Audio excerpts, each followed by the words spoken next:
Welcome back. This is Melanie Thomas with Learning to Overcome Various Life Experiences, abbreviated Love Inc. And we are here with an amazing person, Dr. Amanda Carter. She is the CEO of CARAFAP, and we're going to learn more about her services and what she does and what she specializes in. So, Amanda, welcome. Thank you so much for having me. You're welcome. Thank you for joining us and being a part of this series that we've been doing.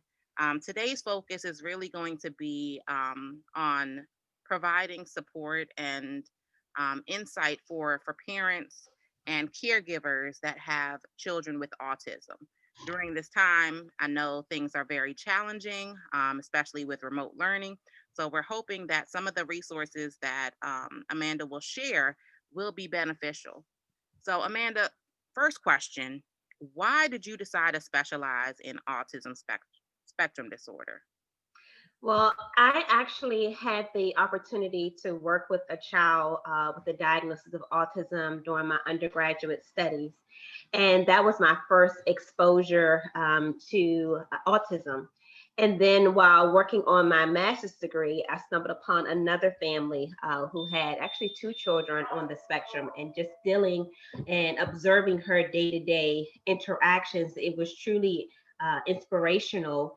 And I started to work on, once I graduated with my master's, I enrolled in my doctoral program, and my main focus was on autism. I actually conducted my dissertation research in East Haddam, Connecticut.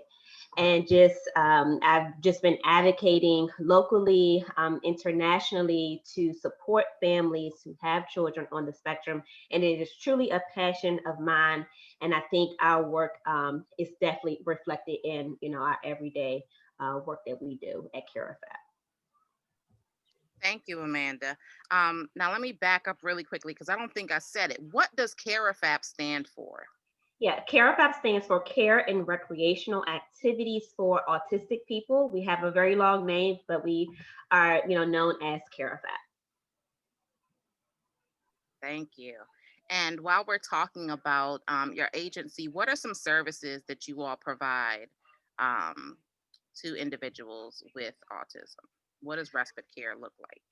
So, CARAFAT, we are an approved autism waiver agency as well as a DDA agency. We were just approved for DDA services. And under the autism waiver program, we offer an array of services. Some of our services include intensive individual support services, respite care, family consultation, adult life planning, therapeutic integration, and intensive therapeutic integration. I know that's a lot of different titles. Some of the services do allow in-home and community-based services, and some of the services also allows our PhDs to provide expertise to families who are looking to learn more about autism and raising a child on the spectrum. And with DDA, we were recently approved for DDA services, and under that umbrella, it's very similar to some of the services that we provide through the Autism Waiver Program for in-home and community-based services. So we're really excited about that. And respite services are typically designed to provide families with planned and or emergency care. A lot of times caregivers, they end up getting burnt out. So that's where we come in as an agency to provide that additional supportive services to support families.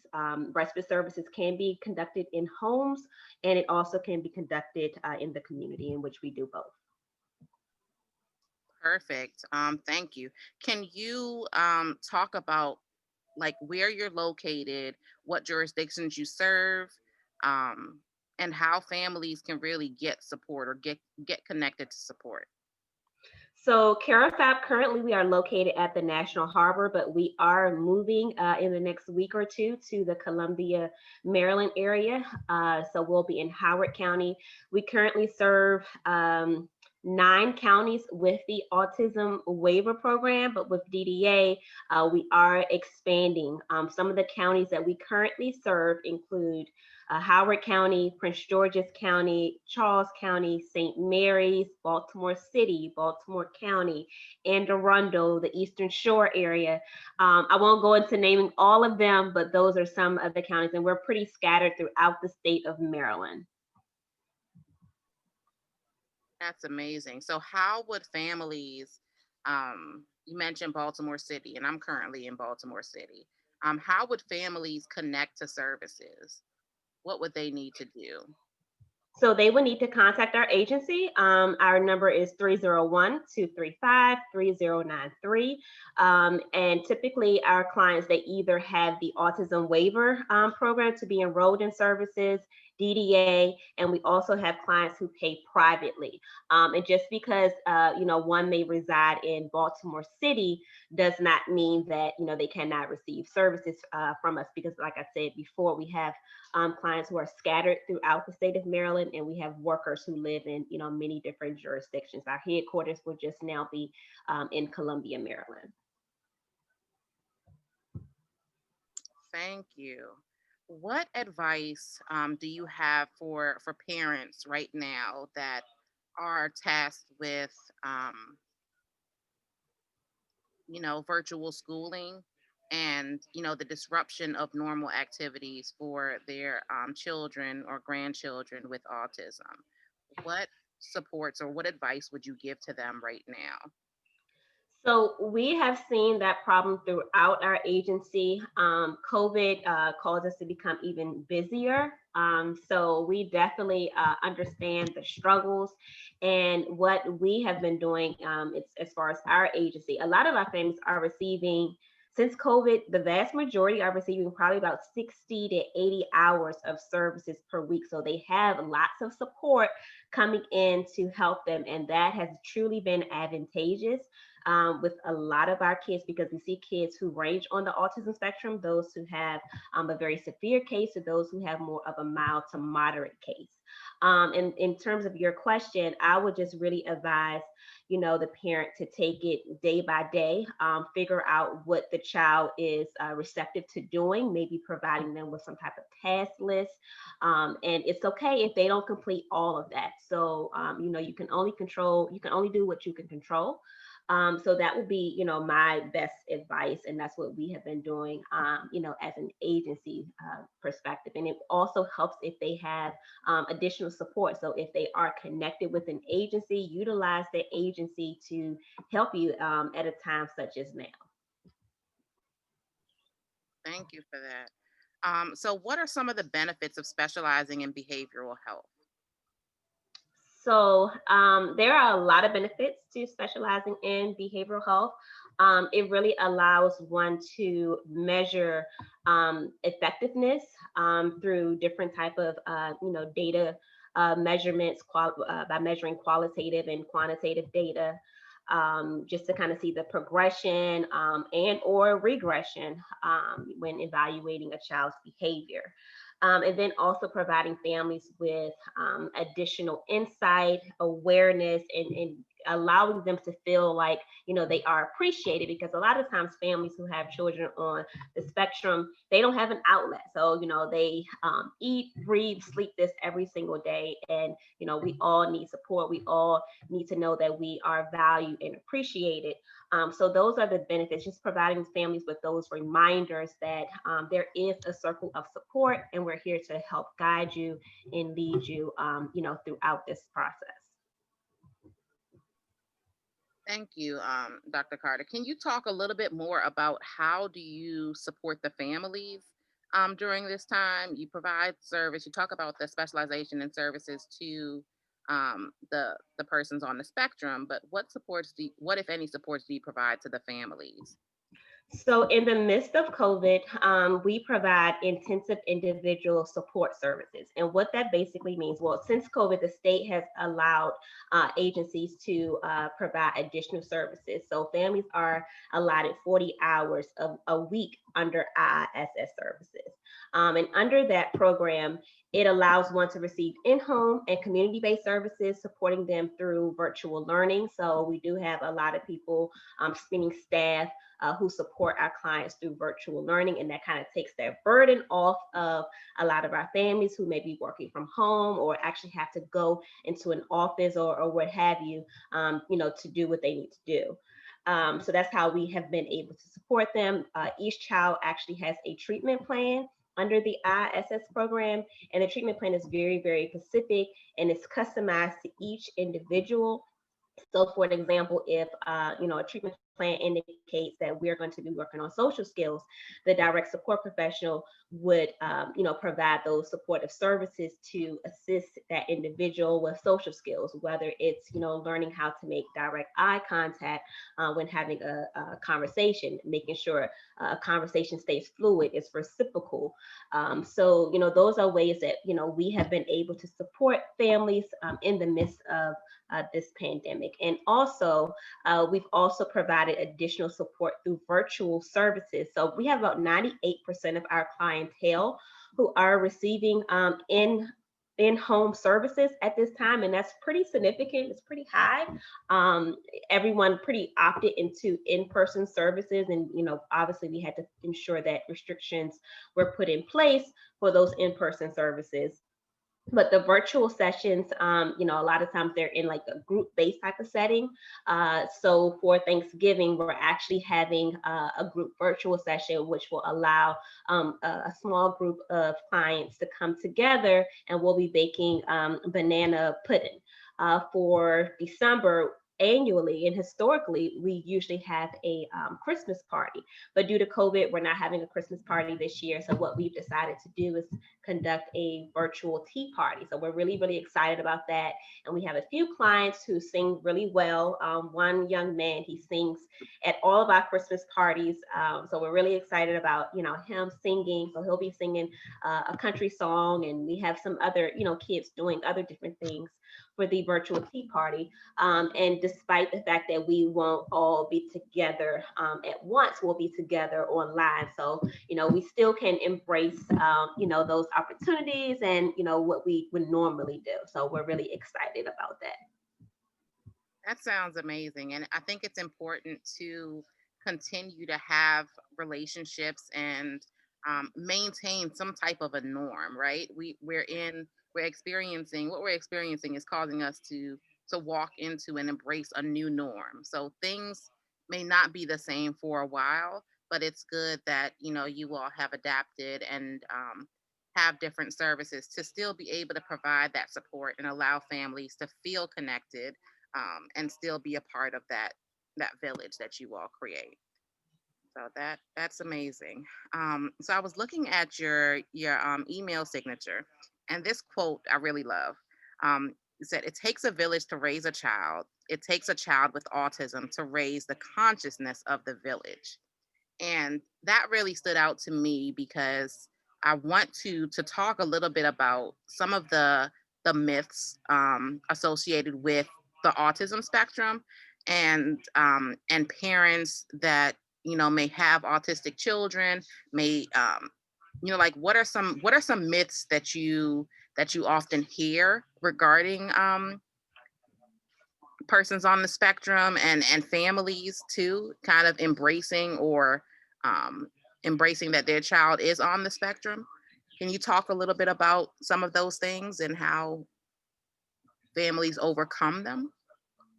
Yeah, so I hear oftentimes that autism, is a disease. When I've visited African countries, I've heard some very horrible things that were truly gut wrenching and heartbreaking.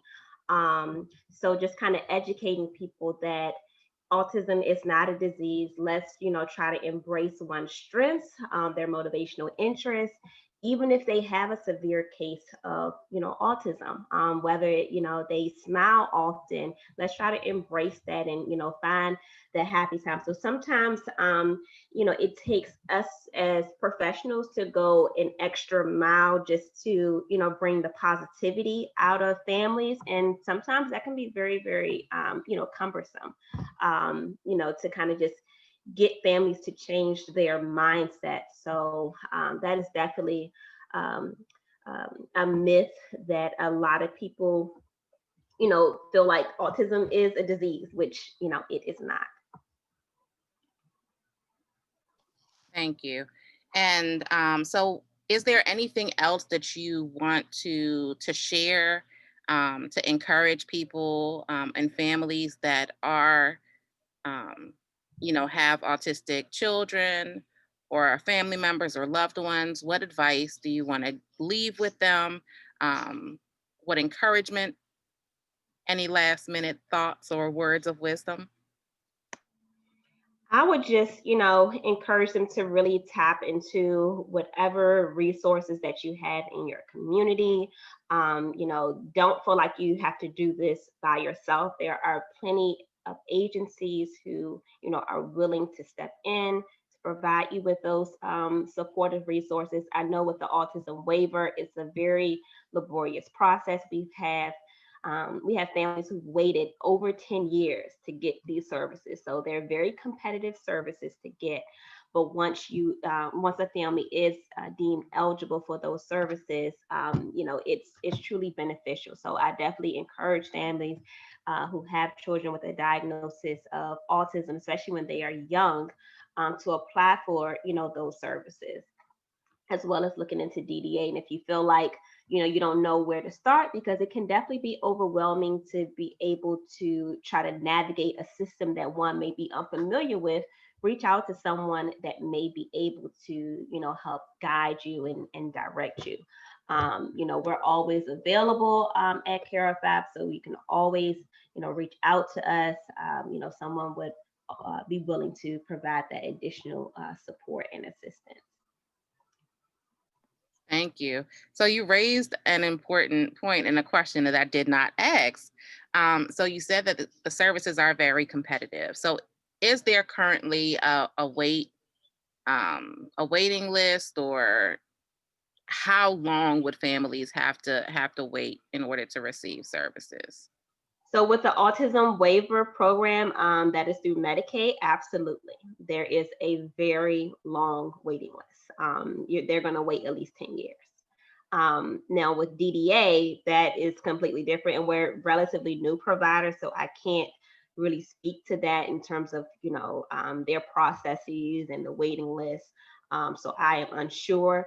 With our agency, we do have a waiting list as well, but we try to move swiftly through our waiting list because we understand the need and the urgency for services, and the way that we go about staffing cases.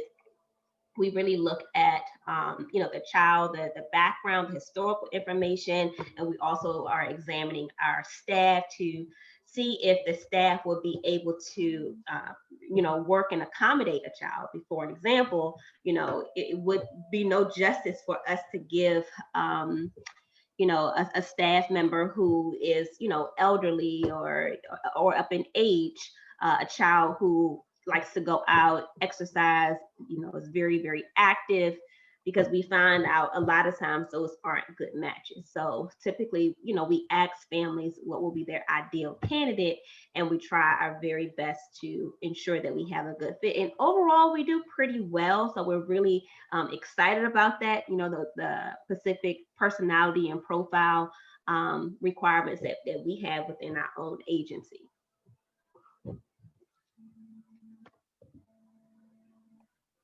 That is awesome. Thank you again, Dr. Carter, for sharing resources that you all provide at CARAFAP. Any last minute closing words that you want to share? No, I just want to thank you for this opportunity. I really enjoyed, being on this show, and I truly commend you for all the work that you're doing and to bring forth awareness to, various fields.